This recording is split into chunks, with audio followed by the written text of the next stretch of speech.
दरम्यान एक मोठी बातमी अजून समोर येते ती म्हणजेच मुख्यमंत्र्यांच्या वर्षा निवासस्थानी घडामोडींना वेग आलेला आहे। संजय शिरसाट, मनीषा कायंदे वर्षावरती दाखल झालेत। एकनाथ शिंदेंनी मुख्यमंत्री पदाचा राजीनामा दिल्यावरती आता वर्षावरती सुद्धा घडामोडींना वेग आलेला आहे। नेमका पुढचा मुख्यमंत्री कोण होणार?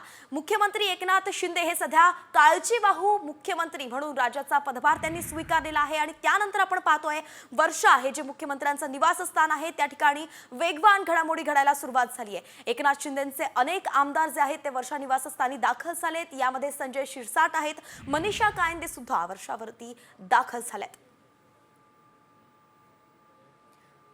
नवीन सरकार केव्हा स्थापन होणार या सगळ्यांना उत्सुकता लागली आहे। दरम्यान आताची सर्वात मोठी घडामोड ही घडली ती म्हणजेच 11 वाजेला मुख्यमंत्री एकनाथ शिंदे आणि दोन्ही उपमुख्यमंत्री हे राजभवनावरती दाखल झाले आणि त्या ठिकाणी जाऊन त्यांनी आपला राजीनामा दिला आहे। पदभार जो आहे तो त्यांनी त्या जबाबदारीतून ते मुक्त झालेत, परंतु काळजीवाहू मुख्यमंत्री म्हणून मुख्यमंत्री एकनाथ शिंदे जे होते त्यांना पुन्हा एकदा वर्णी त्यांची लागलेली आहे। जोपर्यंत नवीन सरकार स्थापन होत नाही तोपर्यंत मुख्यमंत्री एकनाथ शिंदे हेच काळजीवाहू मुख्यमंत्री म्हणून राज्याचा कारभार स्वीकारते।